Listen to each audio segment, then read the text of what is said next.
Filmon Zerai. I don't know. You asked if to pronounce it. Filmon Zerai, is that good? All right. Hello, everyone. You are tuning in to the Left Lenses special feature program, the Internationalist Transmission. Today, I have a very special guest, Filmon Zerai. He is a journalist and a commentator who's appeared on Al Jazeera, Black Agenda Report, among other places. And you can follow him at Eritrea Struggle. That's on Twitter, at Eritrea Struggle. And that is all in the description. Welcome, Filmon. How are you doing today? Hi, Danny. Thanks for having me. This is a great space, and I like what you're doing. I like the previous guest from Vietnam. I think that was a great start, and she's really did a good job as well.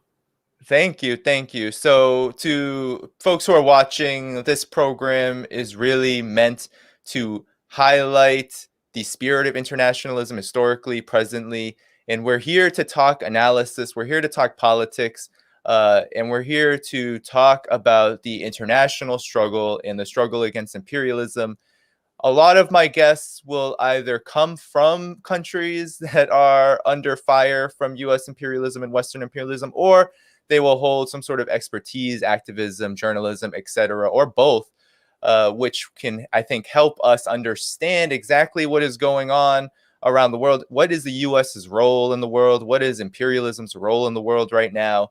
We have a real gap, I think, in consciousness in the movement in the United States and the West, where there is this growing consciousness around economic demands, around the crumbling, pariah kind of capitalist system, which through all of its contradictions and antagonisms has caused so much suffering. We saw that in Texas. I know, Filmon, you are out in Texas right now and kind of experiencing this firsthand. But we want to talk today about how, first, there's a blackout in terms of US and Western coverage of the Horn of Africa, but the African continent at large.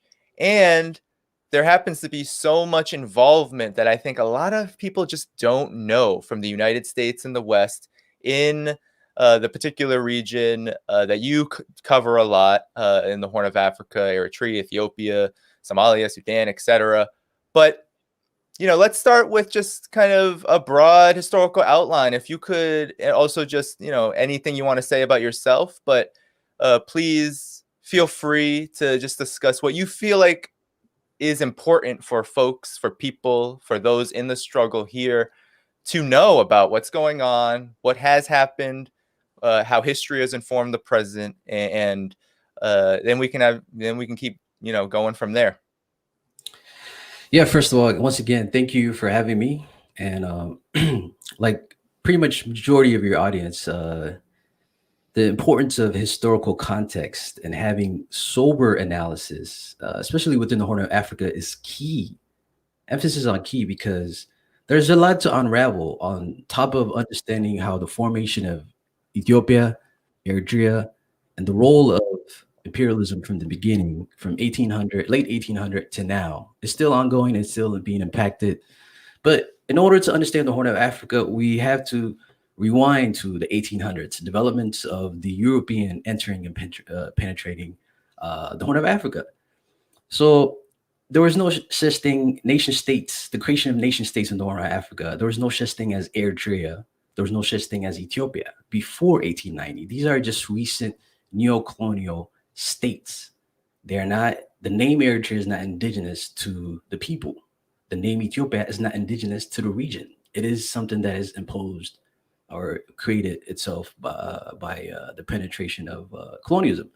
So in order to understand Eritrea, in order to understand the anti-imperialism struggle, as you know, because Eritrea is in the middle of it, we have to rewind to late 1800s. So before the presence of the Italians, we have to focus on the competition between the French and the British. The French and the British were in serious competition about the sphere of influence in South Africa, or actually West Africa, in addition to the Horn of Africa. The British, in order to counter the influence of the French, pulled in the Italians. The Italians are secondary power. At that time, 1800, they're weak, they're insignificant. The British, in order to counter the French influence, pulled in the Italians and told them to, hey, there's this Massawa port. You should colonize it. This is your spear of influence. You get the piece of the cake of this African colonial adventures that we're all in. So this idea that the Italians came in with this grand notion they're powerful people or not powerful state and empire that just colonized the Africans. That's not what the case. The British were the mastermind of the Italian penetration in Eritrea, and which later led to the creation of Eritrea. So the British are primary understanding the role of the formation of Eritrea, but also Ethiopia. So the one key aspect that people have always highlight when they have conversation about Ethiopia is the Battle of Adwa, right? That's a key aspect. But before Battle of Adwa, there was no such thing as Ethiopia, right? There was no such thing as this nation state called Ethiopia. But the majority of this mythology that we're seeing in the present, even back then, it started in late 1890 and it started after Battle of Adwa. So what is this mythology? The mythology is centered around Abyssinian fundamentalism. So what is Abyssinian fundamentalism? It started after Menelik conquest. This idea that Ethiopia, there's this thing called Ethiopia, it existed for 3,000 years old. 3,000 years, it was independent. It was never colonized. It's the first Christian kingdom. But these are all mythology, and it's if you have the logics and the research and you're able to see the timeline, you'll see that the Abyssinian fundamentalism and its belief around this idea of a 3,000-year-old independent state is false. So it's began in late 1890s with Menelik. So the British were invested in having this idea of a Ethiopia or this greater Ethiopia. In addition to that, the French were also invested as well. So why were the two competing power pretty much working with each other in Ethiopia after Battle of Adwa? Because previous to before the Battle of Adwa, in 1880, the Berlin Conference and all that, there was still a lot of tension between the French and the British. So they chose Ethiopia as a central neutral ground for both states to interact, both states to trade, and make it a central place where they're able to equally loot and take the resources away from the Oromo region, develop it, invest in it. So Ethiopia became technically the first African neo-colonial state because the French and the British made it a central place, a neutral ground, but other states like Sudan is destroyed. Other independent kingdoms, they're destroyed.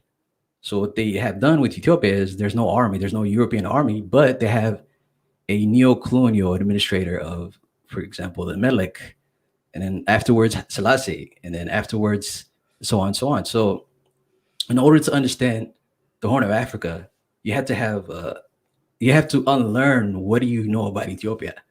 This idea that Ethiopia, the word Ethiopia, and its Greek in origin, and it's a historic term that the Greeks were prescribing to anything below Egypt.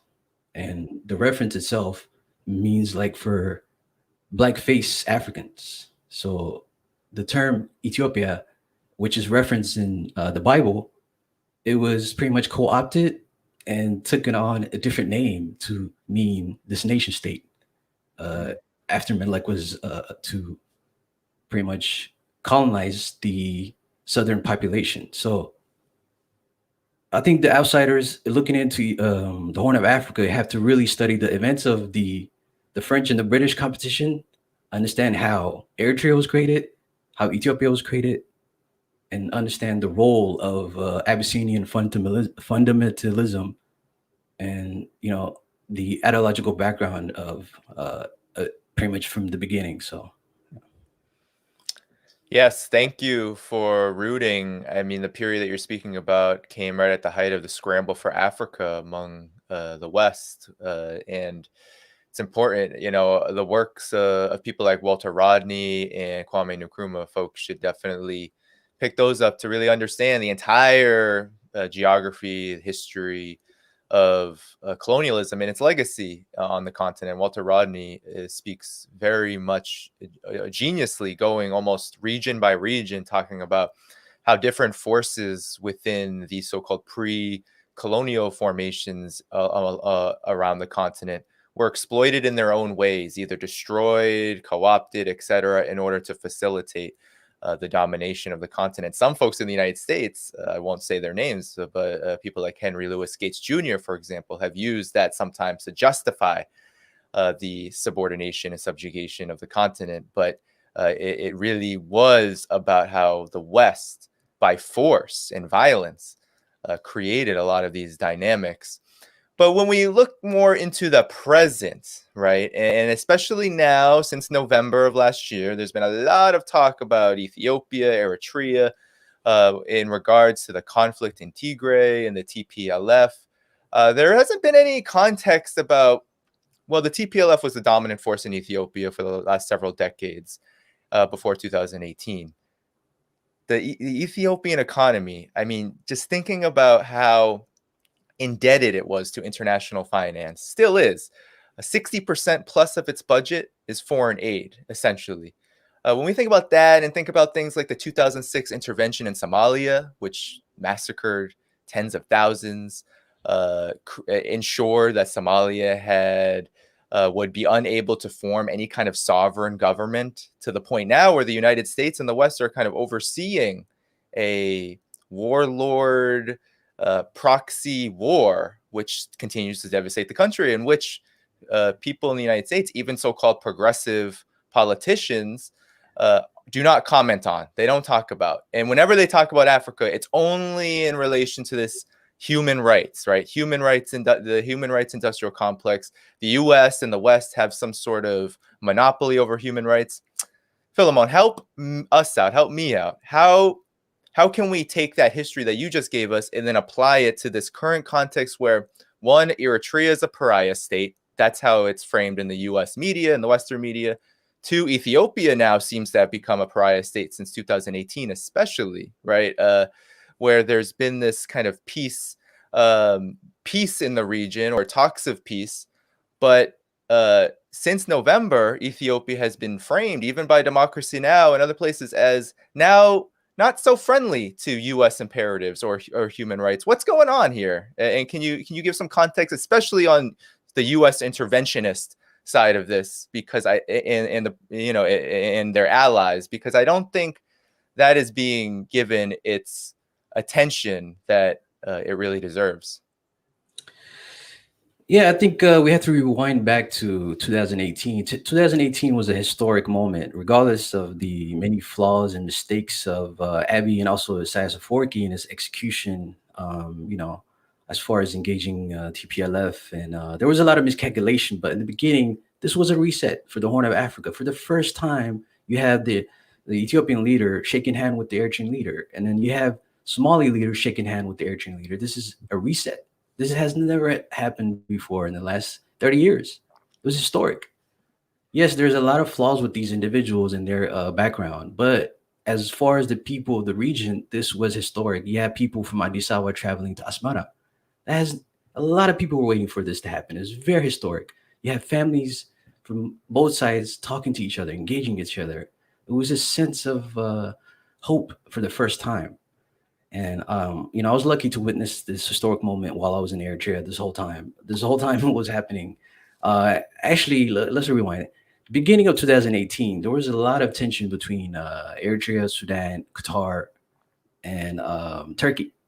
So the beginning of the year, I was in the mindset that we're gonna have some type of conflict with Sudan, because at that time, Turkey and Qatar were helping the Bashir regime and pretty much in assistance with the TPLF regime at that time, were colluding on the Sudan side to instigate some type of conflict with Eritrea.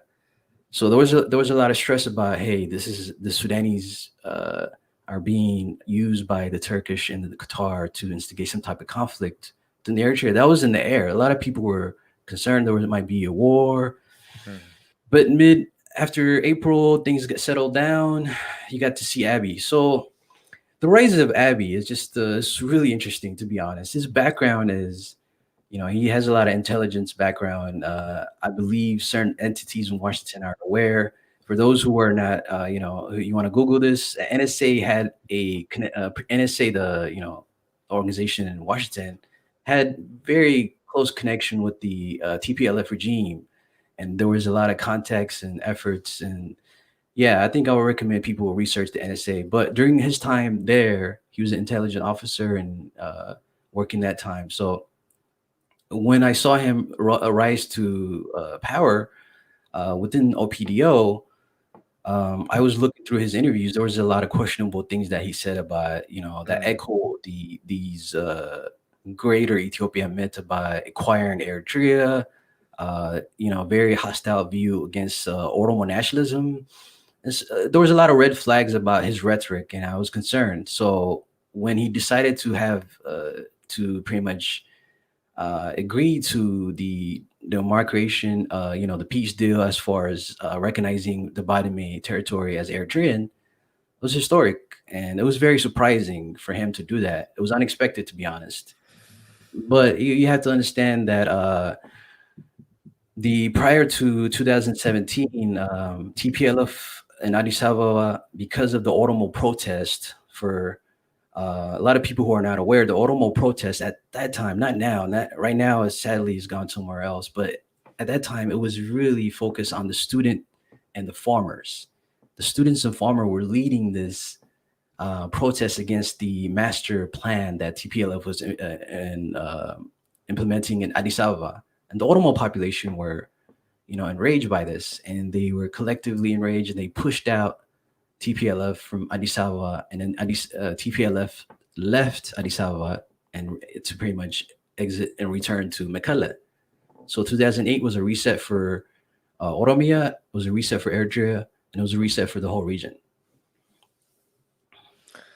Right, right. Yeah. Well, I think this conversation just brings to light a lot of these intricacies in this context that so many are left without. Before we move on, though, for those who are on Twitter, Facebook, please go to the YouTube page, like the page, subscribe. Also support the channel. In the description, you'll find places where you can support. So just wanted to put that out there before I move on, because it's important to just bump this live stream, make sure more folks come and to support this kind of work. But moving on, before we got on, we talked a little bit about the role of the United States. There were sanctions that the United States were basically leading, but they were UN level sanctions on Eritrea all the way into 2018 before this reset. Eritrea is a country that even up until December of last year, the U.S. embassy, I think it was in Asmara, came out with a statement saying that Eritrea was invading Tigray on behalf of the Ethiopian government. This is kind of a strange narrative, given that for so long, Eritrea and Ethiopia, have had a history of conflict, but also the way that the United States was oriented towards Eritrea for so long also has been, in part, a story of aggression. And this is the kind of thing that not many people are talking about. The region at large, U.S. aggression, which is what I think people in the United States must focus on. People in the West, too, because the West right now is essentially a junior partner of the United States' military and political aims in the region and the continent at large. So can you tell us a little bit more about the U.S.'s role in the way the Horn of Africa is kind of politically oriented right now? What are some highlights that you might want folks to know so they can bring that into their spaces and really talk about this need for peace? Because I think there is a growing sentiment that the United States' military regime, its endless war regime, is not only unnecessary and dangerous, but also it sucks so much away from the U.S. addressing things like austerity and the, what people are going through in Texas, and in general, how during this pandemic there's this economic crisis that's afflicting and hurting so many. So what should people know about how the U.S. has intervened and how it's operated in this region in particular? Yeah, I think that's a good question. Washington foreign policy has been very aggressive against Eritrea the last 18 years. I would say more than that. I think it starts all the way back to the 1940s. These are historic time of 1940s. Eritrea was a colony for 50 years, and so the British came in. They defeated the Italian colonial forces inside Eritrea, liberated Eritrea, and then the British were pretty much in charge, or pretty much the main colonial force that were managing Eritrea. So, in order to understand U.S. foreign policy, we also have to link it with the British foreign policy. So, the British initially came into Eritrea, and this period was the most challenging period for the Eritrean people. The 1950s, the early 1940s, up until the 1960s, the British, and with addition to that, when the U.S. were involved, tried to partition Eritrea. Initially, they were like, "What do we do with this Eritrean state? I mean, this Eritrean colonial state that was in the hands of the Italians." At first, they put in plan to deindustrialize Eritrea. At that time, Eritrea, after South Africa, was the most industrialized state, uh, and because of that, the British took all these factories, equipments that were pretty much key to manufacturing, and pretty much shipped it out to all these colonies, the British colonies, and also shipped it out to its ally, the Ethiopian regime, Haile Selassie. So Eritrea, in the beginning, when the British entered, was de-industrialized thanks to the British. But at the same time, during the 1950s, when they pretty much supported the UN Federation, the British were playing a nasty game of trying to divide the Eritrean population into Christians and Muslims. They attempted to instigate conflict, attempted to partition Western Eritrea into Sudan, the highland into Ethiopia, and the rest to maybe Egypt, actually Egypt and Sudan. So there was effort to partition Eritrea in different parts, and the British were behind this. And from the get-go, they always left this mark of Eritrea cannot exist, it cannot be independent, it must be separated, disregarding the Eritrean people. While the rest of the African countries, they were having their first independence, which, by the way, we must emphasize. These political independence in Africa by having a flag. That's just the first independent. You can't have independence without sovereignty, economic sovereignty. So, Mm, quote unquote, the African independence, that was the first one. You have your flag, you have your songs. That's okay. I think that's fine. You can say you're independent. You can have your flag, and that's what the neo-colonial powers were laughing at. Okay, you African people, you have your state. At the end of the day, we control the economy and we control the everything else. But Eritrea never had that chance. Technically, it was supposed to be an independent African state, just like Libya in 1948, another state. But the British blocked it. So why would the British block it? In addition to that, later on, the U.S. Let's go back to the statement by Dulles. Dulles, the State Department, he was the head during the 1948, 1950s, Truman time.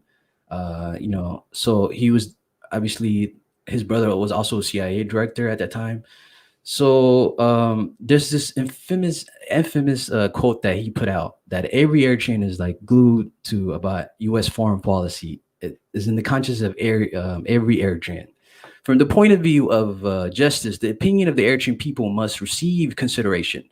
Nevertheless, the strategic interests of the United States in the Red Sea and the world peace make it necessary that the country be linked with our ally Ethiopia. So this is an official State Department view before this is 1950s. This is this set consideration of disregarding the Eritrean people's right to self-determination and forcing linking it to Ethiopia. That was the foreign policy view of Washington. So you have that in the background. So why would Washington do this? Washington was interested in a military base inside Asmara. Washington had a huge military base, the Kajman Station. It was there to pretty much spy on the Soviet Union. It was a very advanced satellite, pretty much one of the advanced satellite base. So in order to satisfy this need of the Washington, they use their ally and say, okay, the Haile Selassie regime, they want to incorporate Eritrea into Ethiopia. In order to do that, they asked that Selassie, the Haile Selassie regime send troops to North Korea. So during the 1950s, you're seeing this guy, this Abyssinian hero, send troops to Korea, to fight North Korea. So and it just breaks down this myth of black resistance that people project about Haile Selassie. Why is he involved in imperialism? Because he was trying to get a hold of Eritrea, and because of his service to imperialism, the U.S. and U.K. decided that Eritrea cannot be with cannot have its independence. So they chose to support this idea of letting Ethiopia annex Eritrea illegally. That led to 30 years of war. So from that onset, Eritrea has always been a victim of imperialism. Indeed. Um, wow. I mean, what a history that so many, I think, are kind of deprived of in the United States. About the U.S.'s role, I mean, this doesn't happen in a vacuum either, right? Because the United States, and this is why, I mean, read Kwame Nkrumah's Class Struggle in Africa. He goes over just how involved the Central Intelligence Agency was, how involved the United States was in moving in as the new imperial powerhouse around the world, moving into the continent, subverting these, as you said, nominally independent states, and creating conditions of chaos and creating basically the inability to actually govern independently. There's a difference between naming independence and putting up your flag and actually having the ability to govern the society in question. And that's what the United States was really interested in, has been interested in even into today, in making sure that any country, Eritrea, we saw what happened in Libya in 2011. I know some of the forces like Susan Rice, for example, who was so instrumental in the overthrow of Libya in 2011. She's also had her hand in subverting Eritrea as well. Could you talk a little bit about Susan Rice and some of the figures around her, which have basically spurred on this kind of covert U.S. aggression, covert in the sense that not many people know it, and it's really done through diplomatic channels and done in ways that I think, unlike the intervention in Libya, for example, led by the U.S. African Command and NATO, kind of occurs in this realm of political subversion and economic strangulation. Could you talk a little bit more about the U.S.'s role with Eritrea specifically? Yeah, great question. So in order to understand all these aggression in Western media outlets, for the last 18 years, even before that, the headlines in regard to Eritrea in the beginning, after the war, 1998 to 2000, the first thing was the ongoing issue, the internal struggle, the political struggle of the Eritreans, the G15. This was center, right? The conversation about Eritrea was always about it's oppressing its people, all this, and it canceled the noise about, hey, this country is trying to attempt an alternative neoliberal development. So we have to pretty much emphasize that Eritrea is not a signatory of any AFRICOM deal. In addition to that, it has expelled U.S. aid. That's the only African state that has done that. In addition to that, it doesn't really placate to the IMF, World Bank.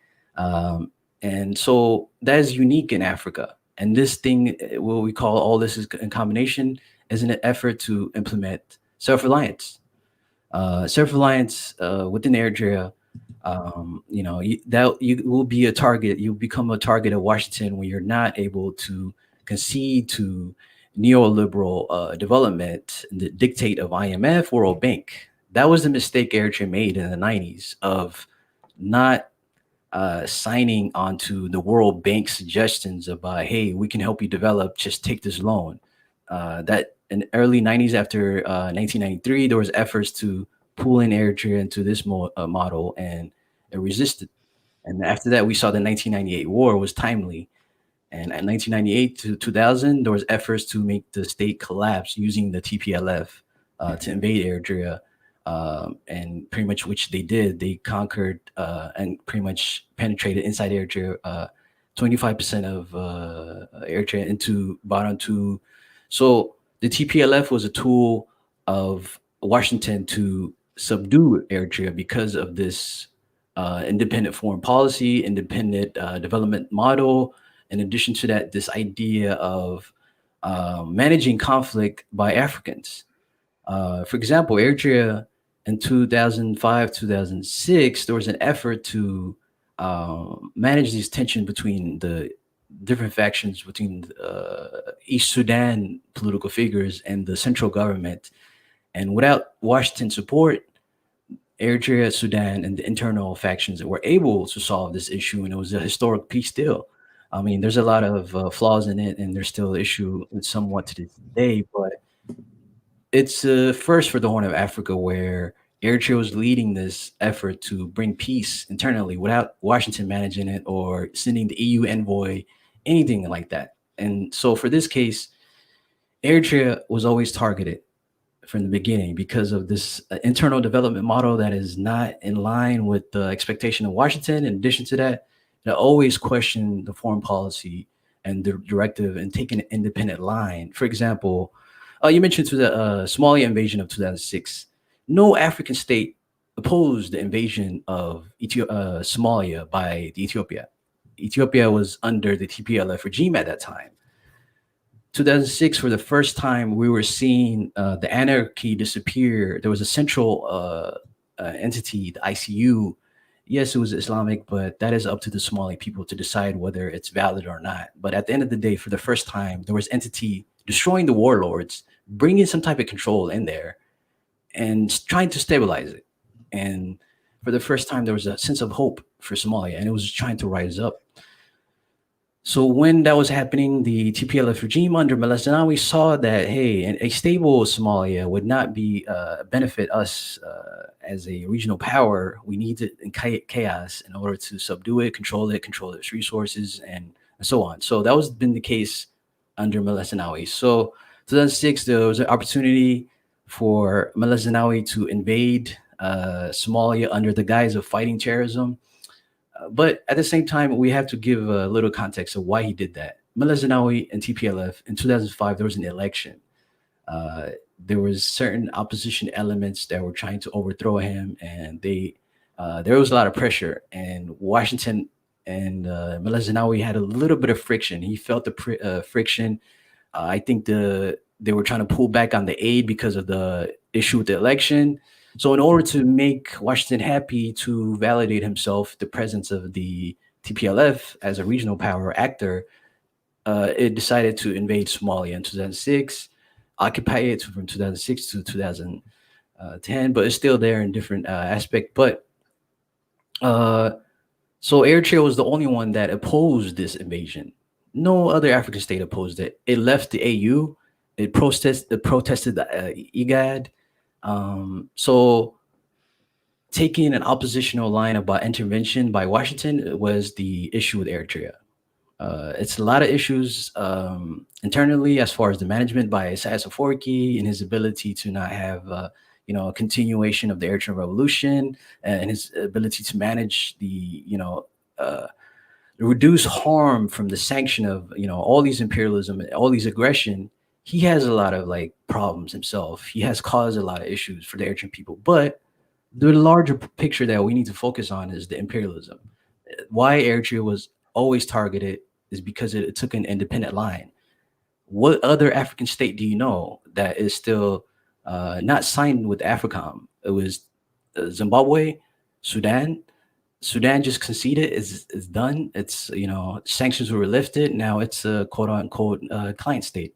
In addition to that, Zimbabwe under Mugabe, it resisted AFRICOM. Now it conceded, quote unquote, it has to concede to certain demands, but sanctions still there. So Sudan and Zimbabwe are gone. AFRICOM and its interaction with Eritrea are not there. And it is the only one that's left. And like I mentioned, it is trying to implement an alternative to neoliberal within the African state, and it's rejecting IMF, it's rejecting World Bank. So if the African state is doing that, you're not gonna get the most positive coverage. For example, Eritrea is labeled the North Korea of Africa, which, by the way, is racist. It is done by white journalists who, for some reason, they always the way Eritrea is demonized in the Western press. It's very aggressive. Nobody's willing to just say, you know what, this is really too much. You're calling them the North Korea of Africa. That's a bit ridiculous. Because at the end of the day, the North Koreans, they have their own issue. They have their internal historical problems, and they have been under pressure. There's nothing wrong with comparison within Eritrea and North Korea, but it was done with malicious intention to, on the minds of Africans who read these articles and headlines. It's like, oh yeah, Eritrea is the North Korea of Africa, and without other consideration, considering what is this deal? Why is Eritrea being targeted? Well, because it is trying to pretty much have an independent development model internally. In addition to that, have an independent foreign policy. So saying this, I have to be honest because I'm no longer involved with PFJ. I don't support it. I have an ideological difference with them. I'm not aligned with them or anything like that. I'm independent of the PFJ. So as a leftist, I just want to make that clear because whenever you try to defend any state in the global south who is, pretty much Western, there's Western aggression, whether it's China, whether it's Syria, or whether it's even Iran, you're considered a regime apologist. No nuanced conversation. It doesn't matter if you criticize them, if you have opposition to them. Whenever you defend any state that is in the crosshair of imperialism, you're a regime apologist, and that's what I get that tag. Even though I have got into it with the PFJ people, there's a lot of issue with them. Um, Despite that, I will never leave the state. I'm not never gonna like not stop defending it from the aggression of U.S. Foreign policy. So Eritrea is the center of the anti-imperialism struggle, regardless of its the failures of Isaias Afwerki and his failure to push out continuation of EPLF and its revolutionary socialist legacy, his failure to reduce harm from the sanctions, reduce harm from imperialism, his failures to put an assembly or political organization or system. Like, for example, I think you look at Cuba, right? It's under immense pressure for years. We saw that there's embargo, there's sanctions, but they're able to have a constitution. Just recently, they just changed their constitution. And the Cuban under immense pressure and under like serious pressure, but they have the political organization. They have some type of function with internally. With Eritrea, that's totally different. That's what the failure of Isaias Afwerki. This is again. I don't want people to think this type of criticism is coming from the left. It is not meant to echo imperialism to demonize the state and bring harm to the state. I want to make sure that people understand that. But we have to understand the internal criticism is Isaias Afwerki has not led Eritrea to continue the legacy of EPLF, to become a revolutionary state, to become an example for the global south. He got away from even mentioning anti-imperialism. He got away from the Marxist Maoist tradition that EPLF is tradition, the Pan-African tradition. So there's a lot to criticize about the failures of Isaias Afwerki from the left, but at the same time we should not disregard the issue of U.S. foreign policy targeting Eritrea.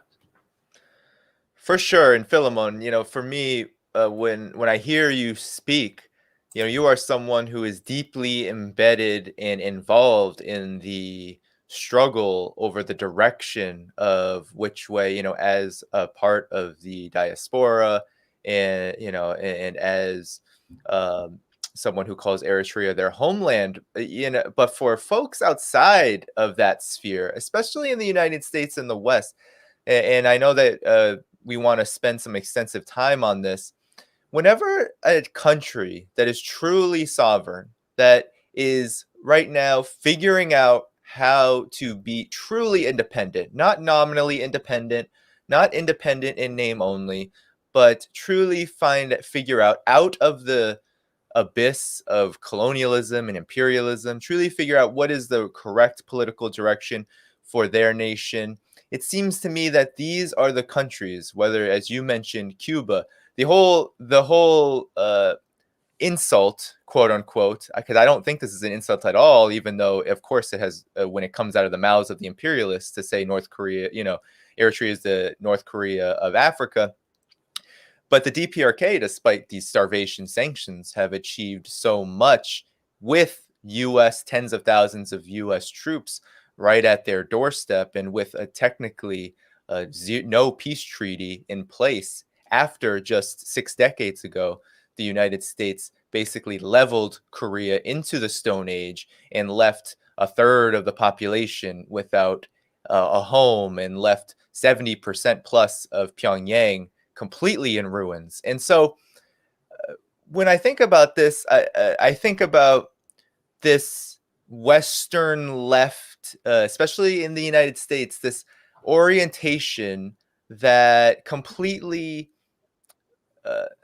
assumes that the human rights industrial complex, the NGOs and non-governmental organizations like Human Rights Watch, Amnesty International, and their really close relationships with United States intelligence and Western intelligence, and how a lot of the Western left have adopted the positions and, honestly, the political orientation of the very forces that they claim to be opposing when it comes to, let's say, healthcare, or when it comes to even just the idea of intervention in Iraq or in other places, direct military intervention. A lot of times there is this tendency to demonize the DPRK as some kind of hermit kingdom. Eritrea, I've heard many terrible things about authoritarianism, etc. And all of these political lines only justify the very real aggression, the very real militarism that the United States and its Western allies are creating in that region. And, I think we should talk about this now, because I think it stands as a matter of just obvious fact that the duty of a revolutionary, the duty of someone who calls themselves, quote unquote, the left, is to first and foremost respect the self-determination of peoples and nations abroad. And as Mao said, no investigation, no right to speak. Truly investigate what are the forces at play in any particular country, in any particular region of the world, and articulate clearly what is our role in moving towards a scenario where people in countries around the world under attack from imperialism can truly exercise their self-determination. Because, as you were saying, Eritrea has a lot of complex internal struggles that have to be worked out by Eritreans themselves. The same goes with any country, Syria, Venezuela, etc.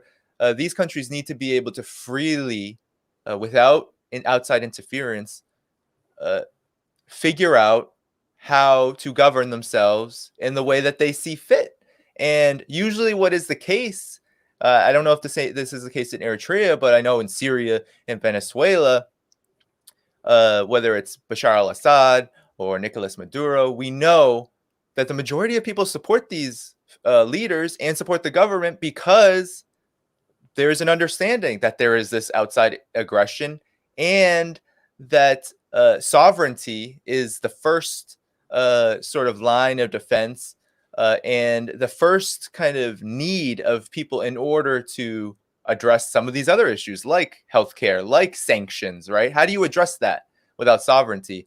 And I think it's a huge lesson to people in the United States who want to fight for justice and who want to be peace activists to understand this. I don't know if you have any thoughts on that. Yeah, I think it's a larger commentary on the problem of the first world left. It's you know, there's not enough of consistent support of third world struggles.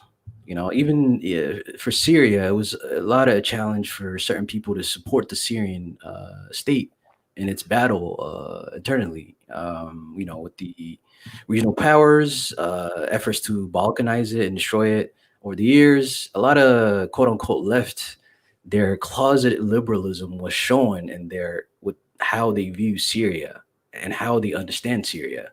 Some were supporting their different faction in the north. Some were pretty much in the beginning supporting Syria, and then they flipped and they don't support Syria. So the first world leftists are playing with the global south. It's just a fantasy to them to just look at these states and not consider that you're really a lot of people's lives are in danger, and at the core is sovereignty, territorial integrity. And that's something that Eritrea has been having an issue with. It's not to say that there's many flaws. There's a lot of flaws within Eritrea, within the current leadership and their failures, but we have to keep it honest about the role of the importance of territorial integrity and sovereignty. So for example, Eritrea was pretty much occupied by the previous TPLF regime and its territory, the Botany issue. That was always the case for the last 18 years. Pretty much this particular town, it was awarded toward Eritrea and still was occupied by the Ethiopian Defense Forces. So for 18 years, Eritrea had to battle one of Africa's largest army. 70% of its army was based in northern Tigray. There's always incident of fighting on the border where Eritrea had to push back any aggression from the Ethiopian side. In addition to that, had to battle sanctions from 2009 to 2018. In addition to that, have to implement this independent development line. So the Eritrean people had a lot of toll on them, and the Eritrean Defense Forces have a lot of pressure on them as far as managing this issue of defending the country and also maintaining and developing the country internally. So the economy was hit hard due to the sanction, the pressure of the war aggression from the Ethiopian, the larger neighbor, has caused a lot of Eritreans to pretty much leave the country and has put a lot of pressure on the population. So we're seeing the impact of imperialism, where the impact of imperialism on Eritrea is looked as this is your fault. Your people are drowning in the Mediterranean Sea. Your people are being shot on the border. This is your fault. This is your responsibility, with no accountability about the role of imperialism, U.S. foreign policy and aggression, the sanctions that caused this issue and that pretty much exaggerated this problem, and that left to a lot of Eritreans to leave the country. And to this day, there's a lot of youth people. There's a lot of people my age who are still in the national defense forces. People my age who wanted to serve the country, but because of the issue of war, the issue because of the impact of sanction, because of the pressure from Washington, they had to defend their country. So first world left sometimes tend to disregard third world struggles, and they overcenter the same countries, which is important. It's okay. Cuba is always the case. North Korea is always the case, and so forth. They always have the same bio line supporting the same countries. The other countries don't matter. The no African country, it doesn't matter. Even though there's U.S. aggression, even though the African state like Eritrea is trying to implement something alternative and trying to counter neocolonialism, that doesn't matter. So first world leftists are problematic in like choosing which state to have support. They make this about their personality. Oh, I only support this country because it's my personality. I want this bio line. So yeah, I think it's a larger issue with the first world left, infighting, pointless online debate about which ideological line from 1800 matters. Like it doesn't matter. Like at the end of the day, nobody cares. Nobody cares about these ideological battles that you're having. The people outside, the poor, within Black America, the poor, the indigenous population don't really care. The biggest issue is what works, the theory, that apply it. They don't really care if you can quote Marx's line outside. If you can imply it, make it relevant to the reality of present material condition, you will win it. But if you can't do that and you're in the first world, you have no right to lecture the third world states. You have no right to lecture Cuba. You have no right to lecture actual socialist governments who are trying to implement something, an alternative while surviving imperialism.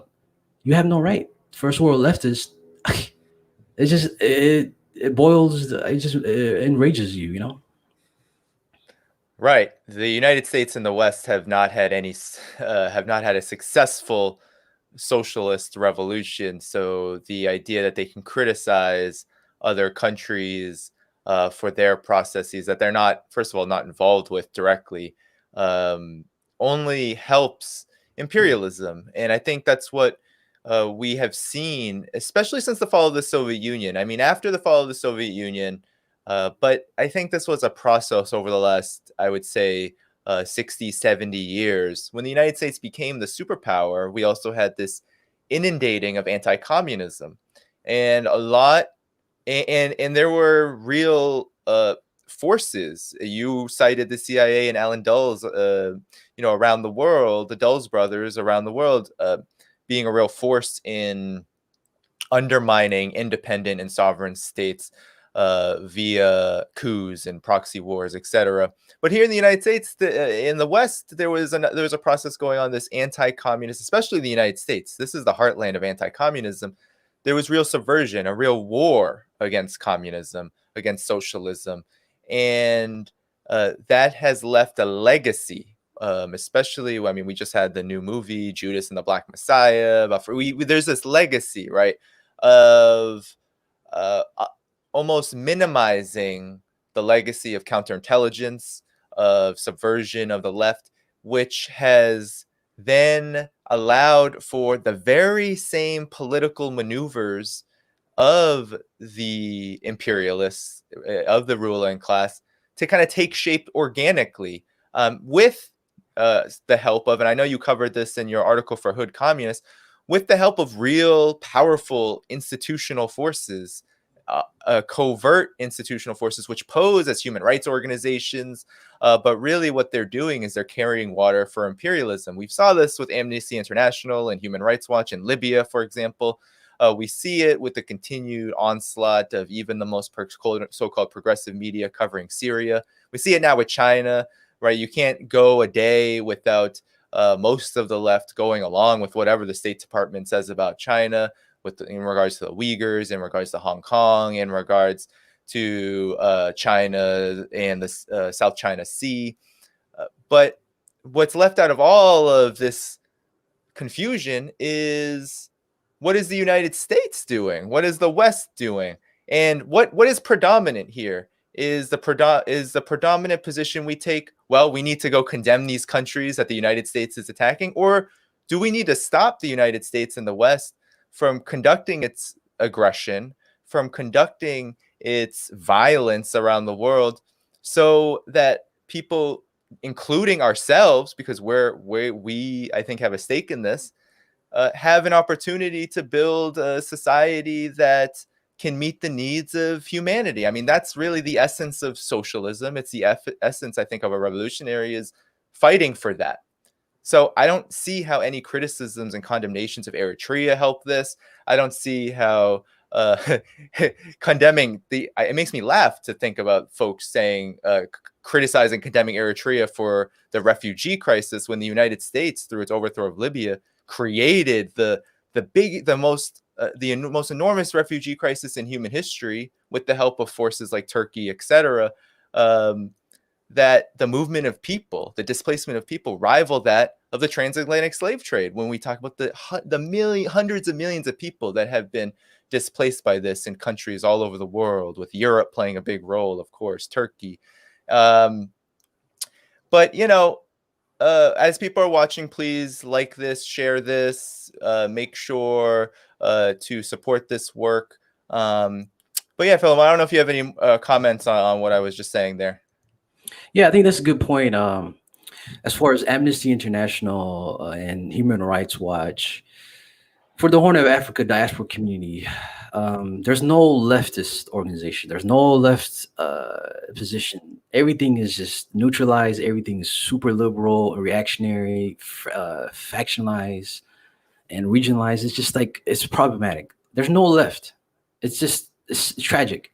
So you have this within the diaspora. There is a rise of neoliberal diaspora activism. What I would think I would call it is this idea of echoing the Amnesty International, Human Rights Watch, and no mention of imperialism, no mention of criticizing and centering the conversation about Washington foreign policy, no mention of class issues.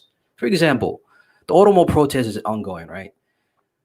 I was excited. I was supporting the Oromo protests, and I was, in solidarity with my Oromo brothers because they're the largest nationalities in Ethiopia, but the Horn of Africa, and their struggle is pretty much different from what's happening in the north. They actually went through real genocide. They were oppressed. They went through oppression and serious oppression. And during the Haile Selassie time, they were considered second-class citizen. They went through Jim Crow. So there's a lot of similarity between the African American struggle in America and also Oromos. But the Oromo protest, we saw what happened in 2016. A lot of people saw the Brazilian, the Olympic, athletes using the cross. There was a lot of symbols, and a lot of people were paying attention. Right. The focus at that time was on a land issue. The focus at that time was a collective struggle, centering the peasant. I mean, the actually farmers and students. Right. So there was a little bit of a class focus outside of the urban center. It was more royal, visible, make sure the visible to give visibility to the royal side. So the diaspora was responding to what's happening on the ground. But now it has changed. There's no conversation about issue of land. There's no conversation about the problem with the royal development because everything is urban centric, liberal, no class focus, no class struggle, no conversation about imperialism. It's just Amnesty International, Human Rights Watch, Amnesty International, Human Rights Watch. So people's consciousness is brainwashed. It's limited. People don't read books. So we have in the diaspora limited conversation where imperialism is promoted and normalized, neocolonialism is normalized, and people are actually begging for neocolonialism to happen, for the subjugation of the Horn of Africa under imperialism. Seriously, that is the activism that we're seeing. So in order to counter that, so what is the solution? As somebody who is a blogger here or who has different things going on behind the scenes, trying to organize, I've had the privilege and opportunity to be a member of HOA PALS, Horn of Africa, Pan Africans for Liberation and Solidarity. This is an organization that was just recently created in 2020 as a way to counter or struggle and focus on Pan-Africanism. We have members who are from Ethiopia. We have members from Eritrea. We have members from Somalia. We have members from Sudan. We have members from Uganda. So it's literally multi-generational, Gen Z and millennial. In addition to that, it is focused on anti-imperialism, focused on Pan-Africanism.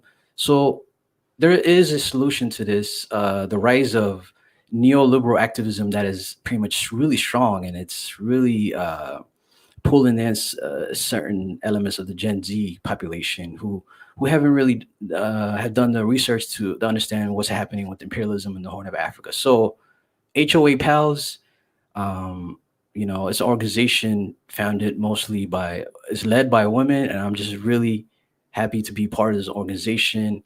It's a unique organization that is focused on this effort to bring that radical activism of our elders who, in the 1960s and 70s were in the diaspora, focusing on class struggle, focusing on anti-imperialism, focusing on a regional integrated society, focusing on a way to bring Eritreans, Ethiopians, Somali, engaging each other on class struggles, the issue of workers in the Horn of Africa.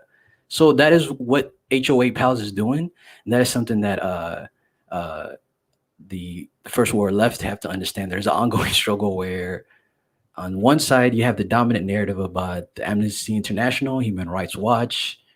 That's all you're going to get, the filtered news about what's happening in the Horn of Africa region. And they have different personalities that are pretty much connected to Western intelligence that are at your screen, at your Twitter timeline, verifying everything. So be careful if you're left to check who is speaking on, who is this individual? Are they connected to NED, Human Rights Watch? What is their position? Who are they connected to? Be careful, because most of these entities that are speaking on the Horn of Africa they don't have anti-imperialism focus. They don't have class struggle. They don't have an effort to unify the Horn of Africa. It is more about political fragmentation, tearing down Eritreans, dividing Eritreans. In addition to that, causing havoc inside Ethiopia, pretty much making sure that the Amharus and the Oromos are not engaging each other. There's just this effort to push fragmentation, division. That is the version of neoliberal activism that we see that is connected to Human Rights Watch and Amnesty International. By the way, I think it's a good time to remind people, if you're watching Fred Hampton, you love Fred Hampton. Keep in mind the founder was connected to his assassination. So whenever you read about Amnesty International and from the Horn of Africa, make that connection there. Wow. Yeah, definitely. I mean, there's so many connections we can make, and it's incredible to hear that you all and others in the diaspora are trying to form or are forming an organization. Definitely share those details. We can all tweet them out. I'll put it in the description if you have any. But what you were saying, I mean, it just reminds me how, first of all, I think Africa like at the continent, but especially the Horn of Africa over the last several decades since the fall of the Soviet Union, has been framed as, the horn of war, the horn of famine. There's been very little humanity that people outside of the region can understand. There's this dehumanization process that's always at play, this virulent white supremacy that the United States and its Western allies have projected to justify whatever they're doing, but also to create this consensus, this common sense, so to speak, about the continent, so that it is so much easier for these NGOs, for these forces, these very disingenuous forces looking to exploit conflicts, looking to make a name, right? Somebody in the chat said individualism. There's this westernization process, which always includes white supremacy, that is always at play when it comes to the African continent, and especially African continent. But this is a worldwide problem. When we think about the demonization of China, despite its economic prominence, a lot of it is rooted in this Orientalist racism, this inability to see China and its people as human beings that have the ability to govern themselves, have the ability to figure out their own problems. The same goes in Latin America right now, right? How is Venezuela always portrayed? As this failed state where people are fleeing, and there's extreme poverty, and there's no their government is completely responsible, right? There's no nuance there. There's a bad dictator that needs to be overthrown. There's a bad dictatorship that needs to be overthrown somewhere in the world. And it's almost this uniform ideology. And without white supremacy and without these values of individualism, without this hegemony of the Western way of life and the American way of life, these institutions wouldn't really be able to exist. So I think it's important to put all of that into context. Do you have any, we can go over and we can kind of just have a casual chat. Do you have any other comments you wanted to bring up here while we're still streaming? Yeah, I think the conversation about ongoing conversation about China, right? For the Horn of Africa, China is an important player, and it must be emphasized that the influence of China needs to be stronger, but it's a main player. It has projects that are connecting Djibouti and Ethiopia, which is an important thing. It has various projects, inside Ethiopia.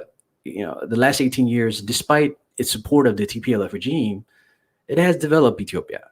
And for that, I think it's important to recognize the importance of China and That's why I always try to center or defend China, because at the end of the day, what other alternative do we have as Africans in order to make a shift from this current stage of development that we're in? We have to have an alternative. There's no other alternative. There's no Soviet Union. The only concern that other option that we have is to take on loans from IMF or World Bank. So this idea of demonizing China presence as Chinese imperialism, Chinese colonialism is total BS. Last time I checked, Chinese are not having all these military bases. Yes, there is one in Djibouti, but it's more logistic. At the end of the day, the role of China and its influence in the Horn of Africa is being challenged. You saw what happened to Sudan and South Sudan. Uh, it was an effort to, the expression and the self determination of South Sudan must be respected. But we have to examine that China and its role.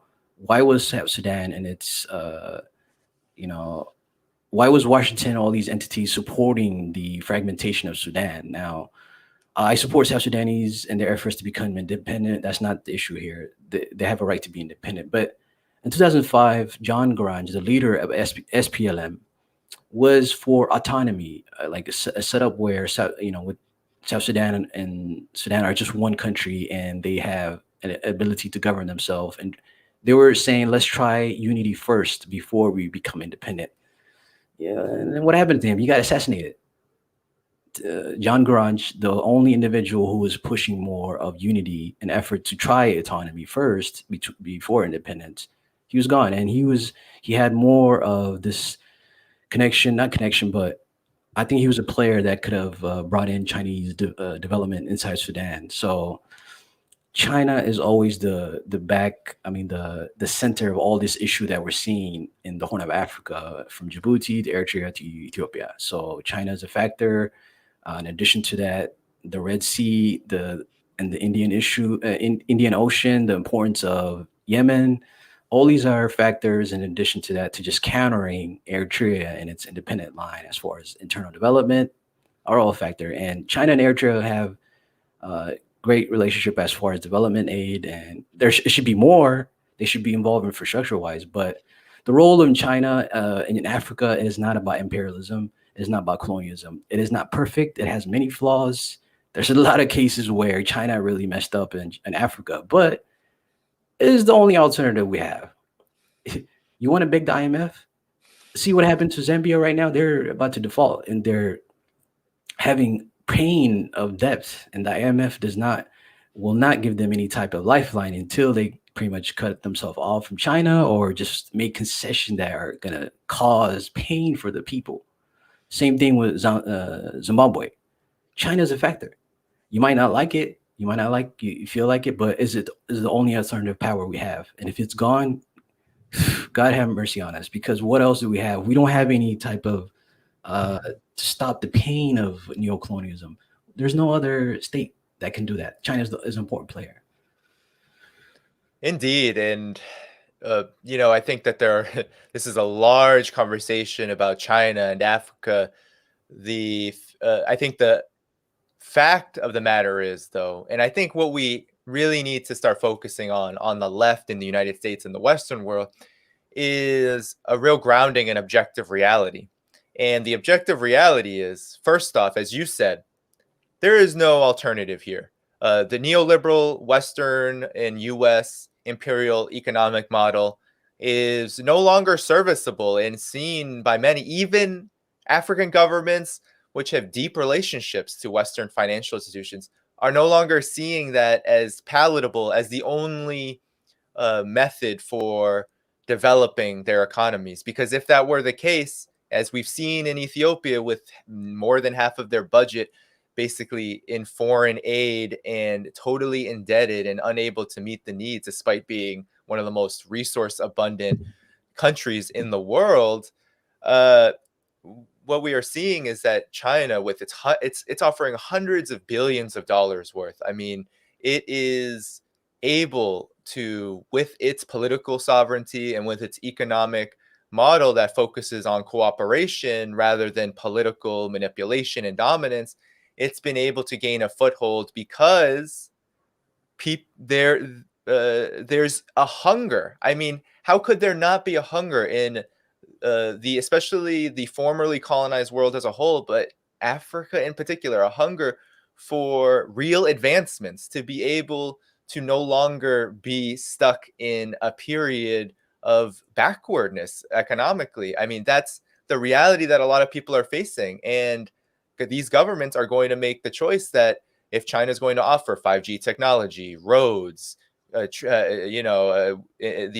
economic corridor that they're building in Pakistan, for example, includes like the first subway system that Pakistan has ever had historically. I mean, this is a country that has existed for a while, for several decades now, nearly a century. And this is the first train system that China has been able to, with its development model, to be able to offer without strings attached. And that's attractive. And some folks will say, oh, well, China has relationships with African governments militarily too.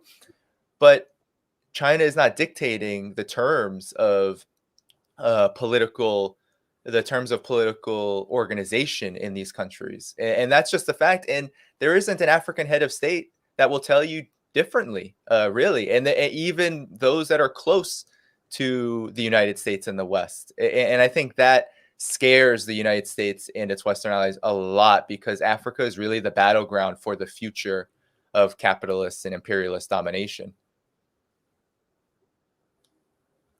So we have been speaking for quite a while, Filmon. I really appreciate you coming on. I think this was a great conversation, and definitely, should this continue, I definitely want to have you back on. As your organization continues, please reach out. I would love to cover it more as you guys begin to formulate, your activities and direction and all of that. And, those who have watched, please support. So if you haven't hit the like button, definitely do that now. Subscribe to the channel. Follow Filmon at Eritrea Struggle. It's all in the description where you can support and how you can follow Philemon's work. So thank you so much. Do you have any closing comments before we head out? Yeah, once again, thank you for having this space. And not all first world leftists are bad. You have well intentioned. So when looking at these third world struggles, just be mindful that like Eritrea, like Cuba, there's times where we have to make changes, reform, a free market reform, just like Cuba has done. That does not mean to dismiss it and discard it. Be patient. Be understanding of the critical issues that each state is going through. For Eritrea, there's a lot of internal problems. So I'm not dismissing it. I'm not defending anything that Isaias has done. I'm just trying to present a view about the issue of Eritrea and its, the aggression of imperialism. So for first world leftists, not everyone is bad. It's just there are a few who are just very stuck in their ways, condemning Cuba, condemning China, even echoing State Department line against Eritrea and so on. So I just want to thank all the leftists who, are very principled in the first world. So don't take it as a criticism to everybody. Thank you. Yeah, thanks for all in the chat. I know there are a lot of deep supporters in the chat who are trying to figure out what to do, how to be dedicated and principled anti-imperialists in a time where the struggle is at a low point here. But we have organizations like the Black Alliance for Peace that are doing their best. And I look forward to seeing what your organization will do. And I'm sure there will be lots of opportunities for joint work. So thank you so much, Filmon. Thanks, everyone, for joining. Please support, share this, like it after, after we are gone. And make sure you tune in for the next one. And peace, everybody. Thanks.